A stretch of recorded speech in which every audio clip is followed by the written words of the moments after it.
ਕਹਿੰਦੇ ਨੇ ਕਿ ਆਵਾਜ਼ ਦਿੱਤਿਆਂ ਚਮਕ ਨਹੀਂ ਹੁੰਦੀ, ਮਿਲਿਆਂ ਚਮਕ ਹੁੰਦੀ।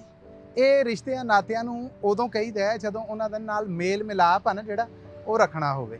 ਔਰ ਕਹਿੰਦੇ ਨੇ ਕਿ ਅਸਮਾਨ ਦੀ ਬਿਜਲੀ ਜਦੋਂ ਚਮਕਦੀ ਹੈ ਨਾ ਤੇ ਉਹਦੀ ਚਮਕ 150 ਮੀਲ ਤੱਕ ਜਾਂਦੀ, ਪਰ ਜਦੋਂ ਉਹ ਬਿਜਲੀ ਕੜਕਦੀ ਹੈ ਨਾ ਤੇ ਉਹ ਸਿਰਫ 17 ਮੀਲ ਤੱਕ ਜਾਂਦੀ। ਮਤਲਬ ਕਿ ਬਿਜਲੀ ਦਾ ਕੜਕਣਾ 17 ਮੀਲ ਤੱਕ ਆ, ਬਿਜਲੀ ਦਾ ਚਮਕਣਾ ਜਿਹੜਾ ਉਹ 150 ਮੀਲ ਤੱਕ ਨਜ਼ਰ ਆਉਂਦਾ ਹੈ। ਇਸ ਕਰਕੇ ਕਹਿੰਦੇ ਨੇ ਕਿ ਮਿਲਣ ਆ ਵਾਜਾ ਨਾ ਦੇ।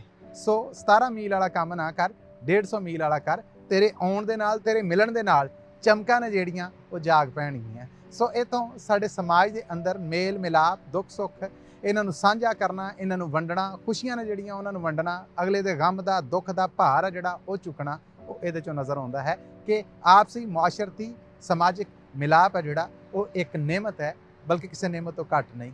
ਇਸ ਗੱਲ ਨੂੰ ਆਪਣੇ ਤੌਰ ਤੇ ਫਰੋਲਿਆ ਜੇ ਜ਼ਰੂਰ। ਉਹੀ ਸਾਡੀ ਅੱਜ ਦੀ ਮੱਤ ਦੀ ਗੱਲ ਸੀ।